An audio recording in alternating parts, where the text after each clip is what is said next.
Hi, Karen. Hi, Stefan. How are you How's doing? life? It's good. It's good. It's Friday. We always record on Friday. We can be that transparent, right? Yes, our irregular podcast is recorded on Fridays. That's the That, regularity in it. that's true. That's true. But it's good. It's the nature of life. Um, let's jump in directly. Today we want to talk about people and culture and their role in reorganizations. And before we go into this detail, just to clarify for the audience, when we talk about people and culture, we talk about a rebranding of HR, human resources. Maybe let's start here. What do you feel or think is the difference between HR and people and culture? Well, to me, it feels like the original HR, human resources, got a bad connotation over time. And people thought, hey, we don't want to be seen as resources. We are not Mhm. resources. And that's when they came up with this other name of people and culture to show that, hey, there's a specific department. There are people who are looking after the people that we have and the culture that we want to have. Yeah. And in German, we had the word Personalabteilung, so Mhm. department for people, which said it even clearer. But I think what we see now is quite, a shift in how this role is perceived. Yeah. You said it's about perception, right? So HR, I think about administrative processes. They're very loyal to the leadership, right? To the management. And for PNC, they're also loyal for the management, but they're focused more on the culture and on the people aspect, right? Or maybe they will also do the administrative parts, but that's kind of a second thing, right? Well, it depends on how they are set up, which roles they cover. I think there's not this much of a difference between an HR department and a PNC department, to be honest. It feels Okay. more like really just a new branding for me. Yeah. So it's a new branding, and we are currently in a lot of reorganizations, right? And they play a pivotal role there. But you have talked to a few people as part who were affected of these reorganizations, and you found a mismatch between what they deliver and what people expect them to deliver. What was it? Yeah, so there were really a bunch of different expectations.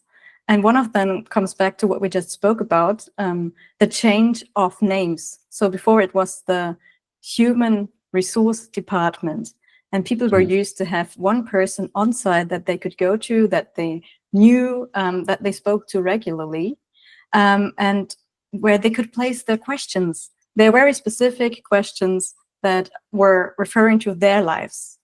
And what we've seen from our multi-national clients that we work with, this role oftentimes got now transferred offshore. So they don't have a person on site that they could grab and talk to, um, regardless of having a relationship. So Mhm. they feel quite left alone. They still have like an HR business partner or a representative in people and culture, but this person oftentimes has up to 500 employees that they are responsible for. Mhm. 500. I mean, you cannot really expect them to be able to talk to any of them. That's just too much. And you see that, okay, this must be the intention of it. So the intention then is not to be able to talk to people, to have relationships, to take care of their needs. So Mhm. it's something else. And of course, if Mhm. you look up who pays them, it's the top management. PNC people are normal employees. They are hired by the management. And of course, they support their agendas. But what employees are expectant is that they build like a bridge between the two. And also, kind of relay their expectations, stuff that they are not in accord with, and answer their questions. And if you take it quite literally, it's in their name, right? It's people and culture. And culture stems from the Latin cultura, which means to take care of. Mhm. So they should be taking care of the company, and that means also, of course, of the employees. Okay, that was quite a dense part. Let me go through and break it up a little bit for the audience. So what you said in the beginning is that people expect to have a person on site to take care of them, right?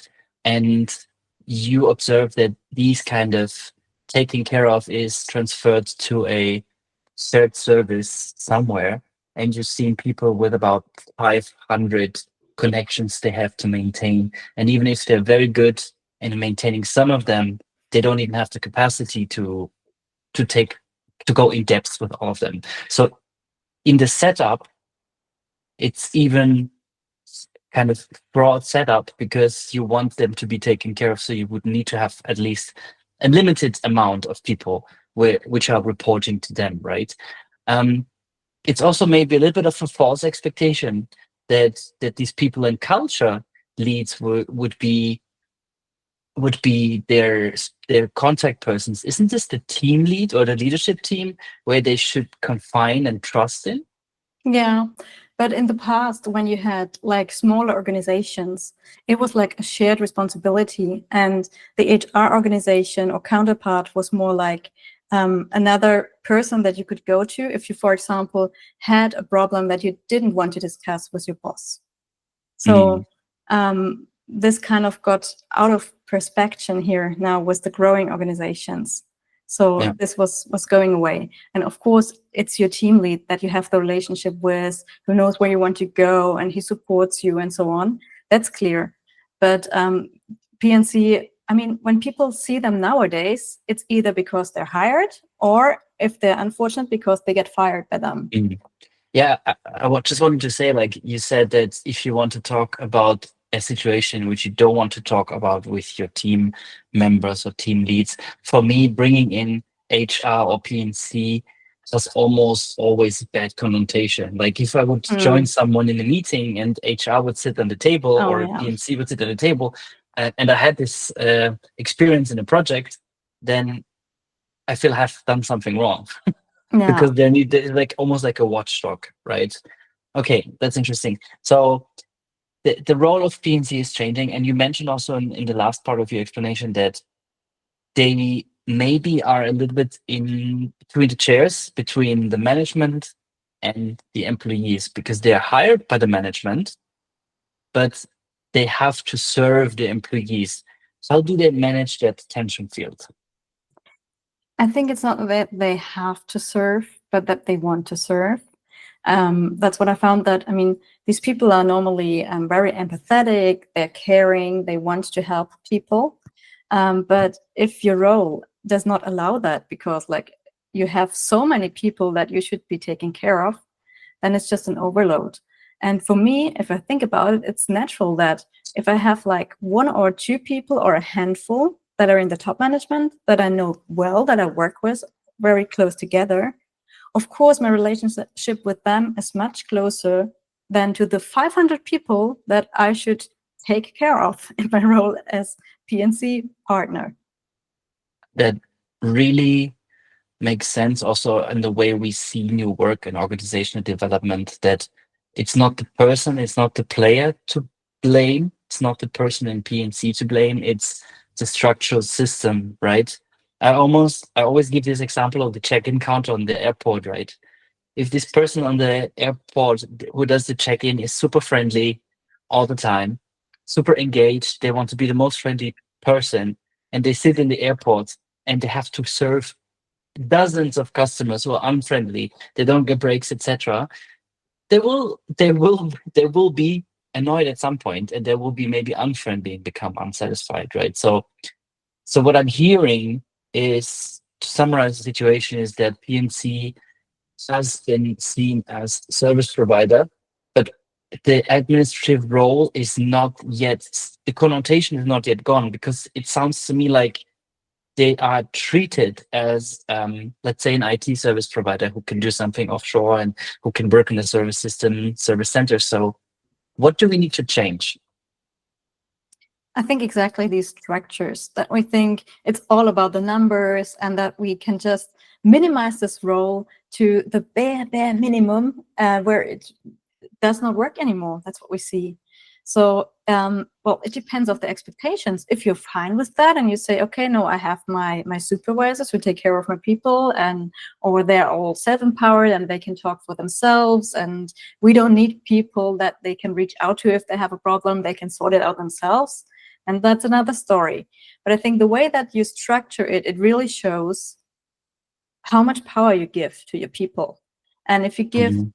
an HR department, a PSC department, that much to do and not enough capabilities, then you cannot expect them really to do another job than to check in infrequently, sporadically on some people and do administrative stuff. So it's about an honest intent and positioning of the PNC people and restructuring how they work. Maybe also kind of a work in progress limit in agile terms for the PNC colleagues, right? So they don't have 500 connections, but they maybe have 20, or even that is a lot, right? Yeah, I mean that would be perfect, but yeah. But Mhm, so I heard also some other voices, and that's what really astonished me here. They had a totally different expectations, which was not like, hey, I want my HR business partner to be able to talk to me, but it was more like they expected them to be an advisor for the different parts in the organization. Because they said, okay, it's not the first time we are reorganizing a department or a business unit in this company. We are doing this all over again. Isn't the role of people and culture then to say, this part of the organization has done something similar 2 years ago. Maybe talk to them and find out how it went. mm, Collect some lessons learned, or share the consultancy who helped them or whatever. Just mhm, build bridges and advice between them. And I think that would be really beneficial if you think about it. If you mhm, had a people and culture department who knew about all the restructurings that happened and what exactly was the outcome, what was the past, what did they do, what did they learn, then they could really build the bridges and they could advise and bring together the business unit leads, the department heads who are responsible, so that you avoid failures that they've done in the past. So no one has to reinvent the wheel or do the same errors like others did before. mhm, mhm. So you said Quite a multiple big times. expectation, isn't it? Quite a big expectation. It is a big expectation.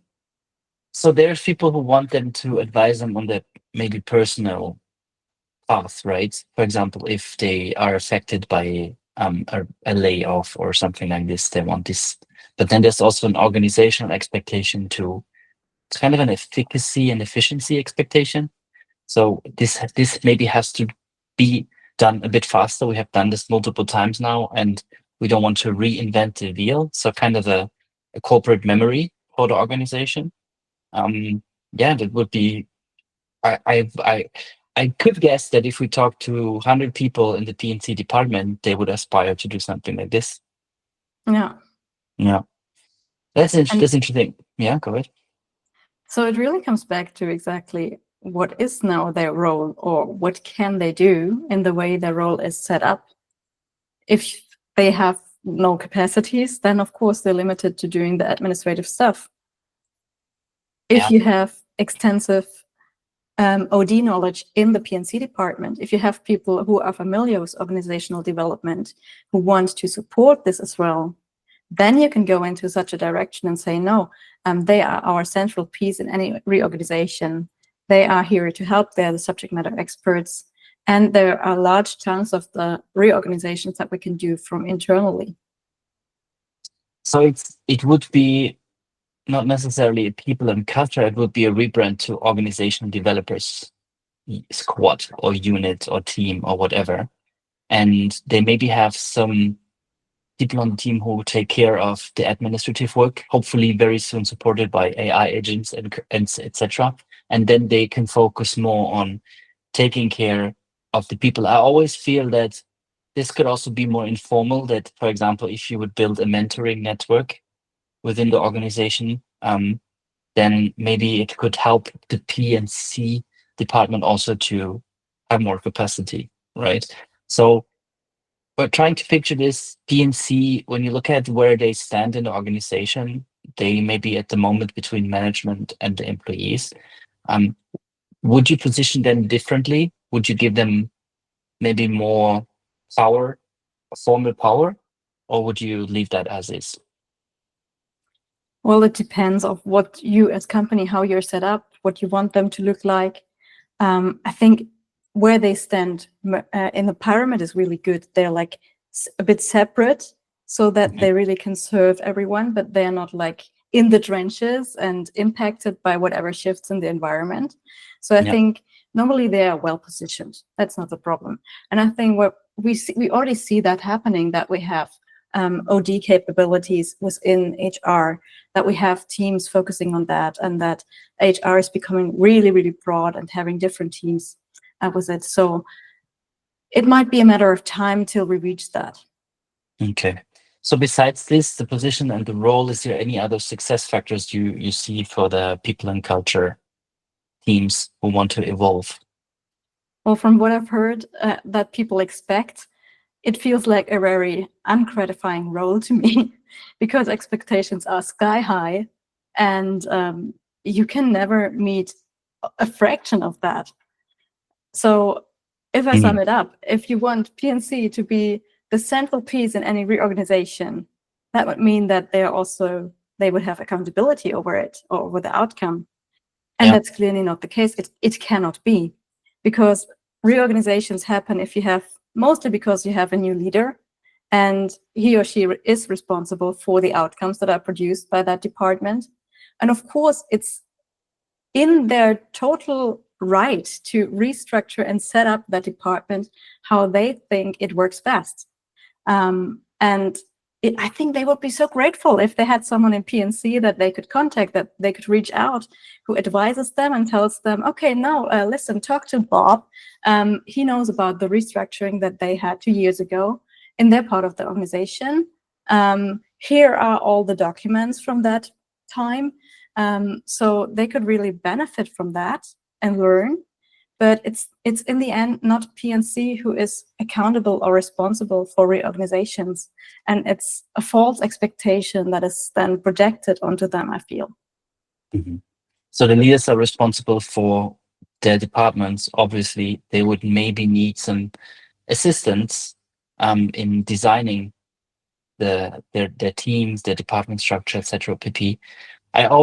For me, it feels like that there is too much roles under the umbrella of PNC and not clear because of this fear of being like, okay, this is an HR role, for example, this is an administrative role, this is organizational development role, this is the mentoring and coaching role. Like, if maybe there would be more clarity on the expectations in that department, it could also help people to, like to assign what they need from them quicker. When you think about this, and I hear this, how can do you think externalization of the whole PNC organization could help too, with kind of outweighing the power between management and the employees, or should that be an internal organization? I feel this should still be kept internal, because the experiments we've seen so far with offshoring administrative parts of HR, we see that they're biting us now in the back, and it's not helpful. And you really lose touch with the people, what it's all about. And so I feel it would not really help if you had someone external who takes care of your culture and is not really immersed in it, who does not see the daily craziness happening, who does not see who you really work, who does not know all of the people that you interact with on a daily basis. Okay, where do people start if they say, "Wow, now this totally resonates with me"? What is their first step? Well, it depends. Are they PNC people? Then I would advise them to create clarity for themselves how they see their roles, and not be burdened by all of the expectations that are out there and that they might have for themselves, but be realistic and cut it down to something that you can really do.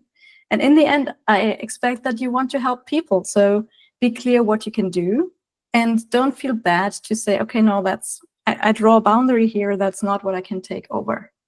Mhm. And if a leader, a team leader is listening and caught themselves maybe transferring too much responsibility to PNC colleagues or expecting too much from them, besides talking to them, what should they do? How should they fill their role? Well, if they really caught themselves transferring too much over, I think, yeah, the first part is really speak about it, create clarity. Maybe it's only your assumption. Maybe it's not correct. And maybe there is no void for what you've seen. Maybe people don't really expect that much that you were transferring. Talk to your people, basically. That's the best advice. Okay, that sounds good. That's a good closing word. Anything else you want to give the audience, or can we close from here for now? Yeah, I just want to say to all the people that were impacted by any reorganizations in the last time that we see you. We know that it's not the happiest of times, but something good can grow out of everything. And yeah, we just hope that you will have a new challenge arising on the horizon that just fits into your growth plan and that will make you happy very soon. Oh, that's nice. Thank you, Karen. Thank you, Stefan. That's the end of our episode. If you like this, please like, share, and subscribe.